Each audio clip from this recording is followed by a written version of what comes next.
Hello friends, welcome to Dinsa Vlogs. I am Kulveer Singh, back with another video.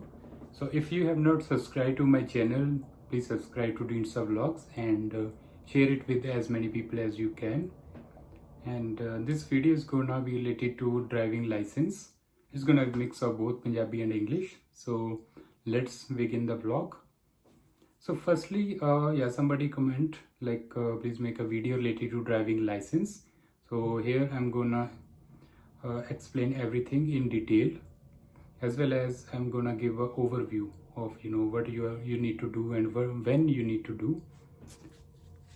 And so let's start. Firstly, whenever you come here, whether it's a work permit or a student, mainly this video is for the students, so I'm gonna suggest them that whenever you land here, try to give a knowledge test exam within first month, or at least in the first semester of your college. So what happens is, to get a full license, full class 5 license, you need 3 years. So if you don't have any license from India, or you have the license but you don't have enough experience, so these things it depends. Like sometimes they count your experience, sometimes they don't. And so if you don't have anything, so it's gonna take at least 3 years to get full license. But N license, or we can say class 5 GTA license in Alberta, so these licenses are what we need in reality. We don't need to go to on the highway after 12, or there are some restrictions on the license which we get after 1 year. Okay, so I will try to explain this in Punjabi also. It is little confusing. So ਇਸ ਦੇ ਵਿੱਚ ਹੈਗਾ ਕਿ ਤੁਸੀਂ right ਅਵੇ ਜਦੋਂ study permit ਦੇ ਉੱਤੇ ਆਏ, ਨਾਲ ਦੀ ਨਾਲ ਤੁਸੀਂ ਕੀ ਕਰਨਾ, ਕੋਈ ਵੀ ਐਪ ਚੱਕੋ, ਕੋਈ ਠੀਕ ਰਿਚਮੰਡ ਲਾਇਬ੍ਰੇਰੀ ਹੋ ਗਈ, ABC ਦੇ ਵਿੱਚ ਕਾਫੀ ਫੇਮਸ ਹੈ, ਐਂਡ ਸੋ ਕਿਤੋਂ ਨਾ ਕਿਤੋਂ ਕੁਐਸਚਨਸ ਮਿਲ ਹੀ ਜਾਂਦੇ ਨੇਗੇ, ਤਾਂ ਉਹ ਰਾਈਟ ਅਵੇ ਤੁਸੀਂ ਸਟੱਡੀ ਕਰੋ। ਉਹਨਾਂ ਨੂੰ ਸਟੱਡੀ ਕਰਨ ਤੋਂ ਬਾਅਦ ਕੀ ਹੋਣਾਗਾ, ਉਹਨਾਂ ਨੂੰ ਸਟੱਡੀ ਕਰਨ ਤੋਂ ਬਾਅਦ ਤੁਸੀਂ ਅਤੇ ਆਪਣੀ ਲੋਕਲ ਜੋ ਹੁੰਦੀ ਹੈ, ਜਿਵੇਂ ਰਜਿਸਟਰੀ ਹੋ ਗਈ, ICBC ਹੋ ਗਿਆ, ਤਾਂ ਜਾਓ ਬਸ ਉੱਥੇ ਟੈਸਟ ਬੁੱਕ ਕਰ ਲਓ। ਉਹਨੂੰ ਆਪਾਂ ਲਰਨਰਸ ਲਾਇਸੈਂਸ ਕਹਿੰਦੇ ਆ, L ਉੱਥੇ ਲੱਗਿਆ ਹੁੰਦਾ। ਤਾਂ ਇਹਦੇ ਵਿੱਚ ਕੀ ਆ, ਉਹਦਾ ਇੱਕੋ ਰੂਲ ਆ ਕਿ ਉਹ ਤੁਸੀਂ ਰਿਟਨ ਐਗਜ਼ਾਮ ਦਿਓ, ਉਸ ਤੋਂ ਬਾਅਦ ਤੁਸੀਂ ਕਾਰ ਚਲਾਉਣਾ ਸਟਾਰਟ ਕਰ ਸਕਦੇ ਹੋ ਵਿਦ ਡਰਾਈਵਰ। ਠੀਕ ਹੈ, ਡਰਾਈਵਰ ਕੌਣ ਹੋਏਗਾ, ਕੋਈ ਇੰਸਟੀਟਿਊਟ ਵਾਲਾ ਹੋ ਗਿਆ, ਉਸ ਦੇ ਨਾਲ ਤੁਸੀਂ ਡਰਾਈਵ ਕਰ ਸਕਦੇ ਹੋ। ਐਂਡ ਫਰੈਂਡਸ ਦੇ ਵਿੱਚੋਂ ਕੋਈ ਹੈਗਾ 25 ਈਅਰਸ ਤੋਂ ਪਲੱਸ ਹੈਗਾ ਗਾ, ਐਂਡ ਉਹਦੇ ਕੋਲ ਫੁੱਲ ਲਾਇਸੈਂਸ ਹੈਗਾ ਕਲਾਸ 5 ਦਾ, ਤਾਂ ਉਹਨੂੰ ਨਾਲ ਬਿਠਾ ਕੇ ਤੁਸੀਂ ਡਰਾਈਵ ਕਰ ਸਕਦੇ ਹੋ। ਬਟ ਇਹਦਾ ਬੈਨੀਫਿਟ ਤਾਂ ਪਤਾ ਨਹੀਂ, ਬਟ ਨੁਕਸਾਨ ਇਹ ਹੋਏਗਾ ਕਿ ਤੁਸੀਂ ਖੁਦ ਕੋਈ ਕੰਮ ਨਹੀਂ ਕਰ ਸਕਦੇ। ਮਤਲਬ ਤੁਸੀਂ ਇਹ ਜੋ ਨੌਲੇਜ ਟੈਸਟ ਤੁਸੀਂ ਦੇਤਾ, ਉਸ ਤੋਂ ਬਾਅਦ 1 ਸਾਲ ਦੇ ਅੰਦਰ ਅੰਦਰ ਹੀ ਸਿੱਖਣ ਲਈ ਹੁੰਦਾ, ਇਹ ਕੰਮ ਕਰਨ ਲਈ ਨਹੀਂ ਹੁੰਦਾ, ਕਿਉਂਕਿ ਕੰਮ ਕਰਨ ਲਈ ਤੁਹਾਨੂੰ ਇੰਡੀਪੈਂਡੈਂਟਲੀ ਕਾਰ ਲੈ ਕੇ ਜਾਣੀ ਪਏਗੀ, and which is very difficult in Canada because nobody is free or nobody has a time. Okay, so ਤੁਸੀਂ ਲਰਨਰ ਲਾਇਸੈਂਸ ਟਰਾਈ ਕਰਨਾ ਕਿ ਫਸਟ ਸਮੈਸਟਰ ਦੇ ਵਿੱਚ ਜਾਂ ਫਿਰ ਫਸਟ ਮੰਥ ਦੇ ਵਿੱਚ ਹੀ ਦੇਣ ਦਾ ਟਰਾਈ ਕਰੋ। ਫੇਲ ਹੋ ਗਏ ਕੋਈ ਚੱਕਰ ਨਹੀਂ, ਸੈਕਿੰਡ ਟਾਈਮ ਹੁੰਦਾ ਹੈ। ਐਲਬਰਟਾ ਦੇ ਵਿੱਚ ਤਾਂ ਡੇਲੀ ਬੇਸਿਸ 'ਤੇ ਲੋਕੀ ਦਿੰਦੇ ਨੇ, ਇੱਕ ਵਾਰੀ ਫੇਲ ਹੋਏ ਤਾਂ ਨੈਕਸਟ ਡੇ ਗਏ, ਉਸ ਤੋਂ ਨੈਕਸਟ ਡੇ ਗਏ। ਐਂਡ ਬ੍ਰਿਟਿਸ਼ ਕੋਲੰਬੀਆ ਦੇ ਵਿੱਚ ਆਈ ਥਿੰਕ 1 ਵੀਕ ਔਰ 2 ਵੀਕਸ ਦਾ ਗੈਪ ਹੈਗਾ, ਦੈਟਸ ਫਾਈਨ। ਐਂਡ ਇਸ ਤੋਂ ਬਾਅਦ ਕੀ ਹੈ, 1 ਸਾਲ ਦੇ ਵਿੱਚ ਤੁਸੀਂ ਸਿੱਖਣਾ ਹੈਗਾ ਗਾ। ਅਗਰ ਟਾਈਮ ਨਾ ਵੀ ਲੱਗੇ ਕੋਈ ਪ੍ਰੋਬਲਮ ਨਹੀਂ ਹੈਗੀ, ਐਟਲੀਸਟ ਜਦੋਂ ਤੁਸੀਂ ਇਹ ਦੇਤਾ ਤਾਂ ਉਸੇ ਦਿਨ ਤੋਂ ਤੁਹਾਡਾ ਐਕਸਪੀਰੀਅੰਸ ਕਾਊਂਟ ਹੋਣਾ ਸਟਾਰਟ ਹੋ ਜਾਏਗਾ। ਫॉर एग्जांपल ਹੁਣ ਮਾਰਚ ਚੱਲ ਰਿਹਾ, ਮਾਰਚ 15 ਹੈ 2022, ਤਾਂ ਫਿਰ ਮਾਰਚ 15 2023 ਤੱਕ ਤੁਹਾਡਾ 1 ਸਾਲ ਦਾ ਐਕਸਪੀਰੀਅੰਸ ਹੋ ਜਾਏਗਾ। ਐਂਡ ਉਸ ਤੋਂ ਬਾਅਦ ਤੁਸੀਂ ਡਰਾਈਵਿੰਗ ਟੈਸਟ ਦੇ ਸਕਦੇ ਹੋ। ਹੁਣ ਉਹ ਡਰਾਈਵਿੰਗ ਟੈਸਟ ਫੁੱਲ ਡਰਾਈਵਿੰਗ ਟੈਸਟ ਨਹੀਂ ਹੁੰਦਾ, ਮਤਲਬ ਕਿ ਤੁਸੀਂ ਹਾਈਵੇ ਦੇ ਉੱਤੇ ਤੁਹਾਨੂੰ ਟੈਸਟ ਨਹੀਂ ਕਰਦੇ ਹੋ, ਬਟ ਸਟਿਲ ਤੁਸੀਂ ਡਰਾਈਵ ਕਰ ਸਕਦੇ ਹੋ, ਡੇ ਟਾਈਮ ਵੀ, ਆਫਟਰਨੂਨ ਵੀ। ਜਸਟ ਇੱਕ ਨਾਈਟ ਦਾ ਕੁਛ ਹੁੰਦਾ, 5 ਘੰਟੇ ਦੀ restriction. Everything else is same with the full licence. Okay, ਤਾਂ ਪਹਿਲਾਂ ਹੀ ਮੰਨ ਲਓ ਕਿ ਤੁਸੀਂ ਫਸਟ ਸਮੈਸਟਰ 'ਚ ਆਏ, ਤੁਸੀਂ ਵੈਸੇ ਰਿਟਨ ਟੈਸਟ ਦੇਤਾ, ਤਾਂ ਫਿਰ ਸੈਕਿੰਡ ਈਅਰ ਦੇ ਵਿੱਚ ਤੁਸੀਂ ਹੋਵੋਗੇ ਸਟੱਡੀ। ਉਸੇ ਟਾਈਮ ਤੁਸੀਂ ਕਲਾਸ ਜੋ ਵੀ N ਹੁੰਦਾ ਹੈ, N ਲਾਇਸੈਂਸ ਕਹਿੰਦੇ ਨੇ, ਨੈਕਸਟ ਸਟੈਪ ਹੈਗਾ ਲਰਨਿੰਗ ਤੋਂ ਬਾਅਦ, ਤਾਂ ਉਹ ਤੁਸੀਂ ਦਿਓਗੇ। ਤਾਂ ਉਸ ਤੋਂ ਬਾਅਦ ਕੀ ਹੋ ਜਾਏਗਾ, ਤੁਹਾਨੂੰ ਰਾਈਟ ਅਵੇ ਲਾਇਸੈਂਸ ਮਿਲ ਜਾਂਦਾ ਗਾ। ਫਿਰ ਉਹਦੇ ਉੱਤੇ ਤੁਸੀਂ ਦਿਨੇ ਕਿਤੇ ਵੀ ਚਲਾ ਸਕਦੇ ਹੋ, ਠੀਕ ਹੈ, ਰਾਤ ਨੂੰ ਵੀ ਕਿਤੇ ਵੀ ਚਲਾ ਸਕਦੇ ਹੋ। ਜਸਟ ਇੱਕ ਹਾਈਵੇ ਦੀ ਰਿਸਟ੍ਰਿਕਸ਼ਨ ਹੁੰਦੀ ਹੈ। ਐਂਡ ਇੱਕ ਦੋ ਕੁ ਹੋਰ ਹੁੰਦੀਆਂ ਨੇ ਬੇਸਿਕ ਜਿਹੀਆਂ, ਜਿਵੇਂ ਕਿ ਸੀਟ ਬੈਲਟ ਹੋ ਗਈ, ਜਿੰਨੀਆਂ ਸੀਟ ਬੈਲਟ ਹੈਗੀਆਂ ਨੇ ਕਾਰ 'ਚ ਉਨੇ ਬੰਦੇ ਬਿਠਾ ਸਕਦੇ ਹੋ, ਸਮਥਿੰਗ ਲਾਈਕ ਦੈਟ, ਠੀਕ ਹੈ। ਤਾਂ ਇਸ ਦਾ ਨਾਲ ਕੀ ਹੋਏਗਾ, ਤੁਹਾਡੀ ਸਟੱਡੀ ਵੀ ਹਜੇ ਚੱਲ ਰਹੀ ਹੋਏਗੀ, ਠੀਕ ਹੈ, ਤੁਹਾਨੂੰ ਲਾਇਸੈਂਸ ਮਿਲ ਜਾਏਗਾ, ਕੈਨੇਡੀਅਨ ਲਾਇਸੈਂਸ।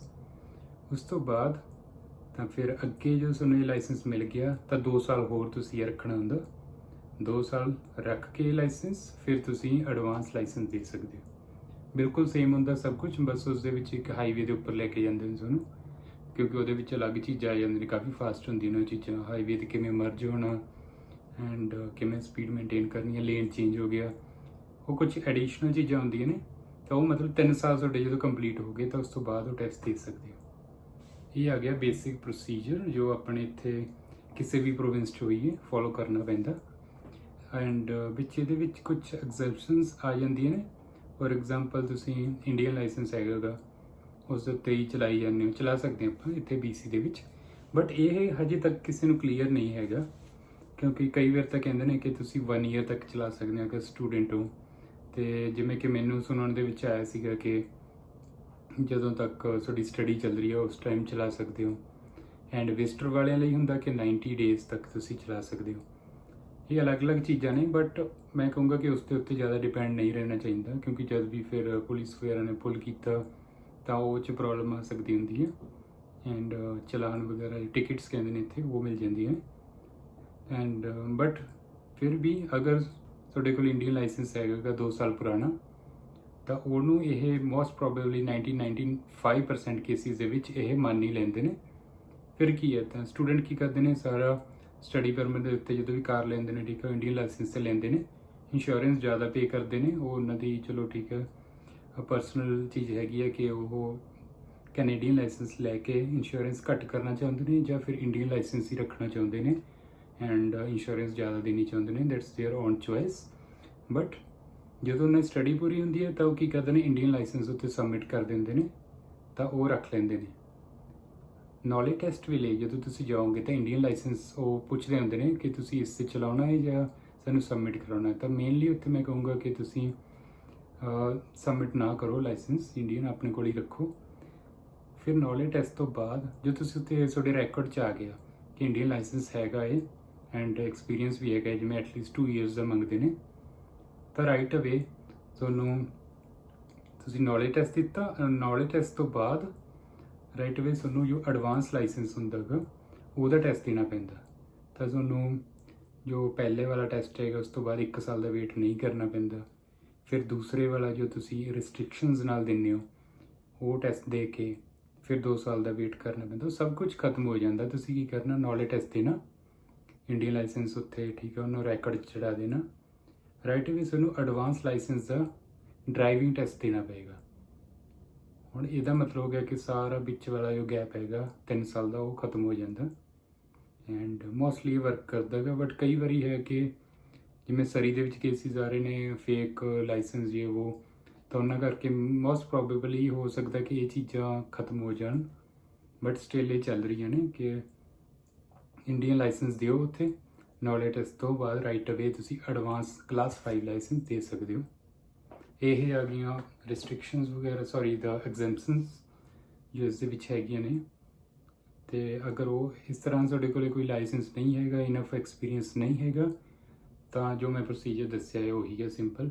ਜਾਓ ਉੱਥੇ, ਰਾਈਟ ਅਵੇ ਤੁਸੀਂ ਨੌਲੇਜ ਟੈਸਟ ਦਿਓ, 1 ਸਾਲ ਤੋਂ ਬਾਅਦ ਤੁਸੀਂ ਡਰਾਈਵਿੰਗ ਟੈਸਟ ਦੇ ਦਿਓ ਐਂਡ ਉਹ ਲਾਇਸੈਂਸ ਇਨਫ ਹੁੰਦਾ ਹੈਗਾ for doing any delivery job, ਠੀਕ ਆ। ਅੱਗੇ ਉਸ ਤੋਂ ਬਾਅਦ ਤੁਸੀਂ ਆਪਣੀ ਕਾਰ ਲੈ ਕੇ ਜਾਣੀ ਆ, ਕਿੰਨੇ ਕਿਲੋਮੀਟਰ ਚਲਾ ਸਕਦੇ ਹੋ, ਉਹ ਇਨਫ ਹੁੰਦਾ ਹੈਗਾ। ਫਿਰ ਹੌਲੀ ਹੌਲੀ 2 ਸਾਲ ਹੋ ਗਏ ਤਾਂ ਫਿਰ ਵਰਕ ਪਰਮਿਟ 'ਤੇ ਆ ਗਏ, ਉਸ ਤੋਂ ਬਾਅਦ ਤੁਸੀਂ ਐਡਵਾਂਸ ਲਾਇਸੈਂਸ ਦੇ ਸਕਦੇ ਹੋ 3 ਸਾਲ ਟੋਟਲ ਹੋਣ ਤੋਂ ਬਾਅਦ। ਤਾਂ ਇਹੋ ਸੀਗਾ ਇਹ ਲਾਇਸੈਂਸ ਬਾਰੇ। ਅਤੇ ਇਸ ਤੋਂ ਬਿਨਾਂ ਵੀ ਅਗਰ ਕੋਈ ਡਾਊਟ ਹੈਗੀ ਹੈ ਤਾਂ ਤੁਸੀਂ ਕਮੈਂਟ ਕਰ ਸਕਦੇ ਹੋ ਐਂਡ ਮੈਂ ਹੋਰ ਵੀ ਟਰਾਈ ਕਰੂੰਗਾ ਕਿ ਵੈਰਾਈਟੀ ਆਫ ਟੌਪਿਕਸ 'ਤੇ ਵੀਡੀਓਜ਼ ਬਣਾਈ ਜਾਣ। ਮੇਨਲੀ ਮੇਰਾ ਫੋਕਸ ਹੈਗਾ VCC ਦੇ ਰਿਲੇਟਡ, ਕਿਉਂਕਿ ਇਨ ਬਿਟਵੀਨ ਮੈਂ ਥੋੜ੍ਹਾ ਜਿਹਾ ਮਤਲਬ ਵਲੌਗਸ ਬਣਾਉਣੇ ਬੰਦ ਕਰਤੇ ਸੀ, ਬਿਜ਼ੀ ਹੋ ਗਏ ਸੀ। ਬਟ ਫਿਰ ਕਾਫੀ ਕਮੈਂਟਸ ਆ ਰਹੇ ਸੀਗੇ like they are not, people are not getting videos related to VCC, ਤਾਂ ਮੈਂ ਉਵੇਂ ਹੁਣ ਦੁਬਾਰਾ ਸਟਾਰਟ ਕਰ ਦਿੱਤੀਆਂ।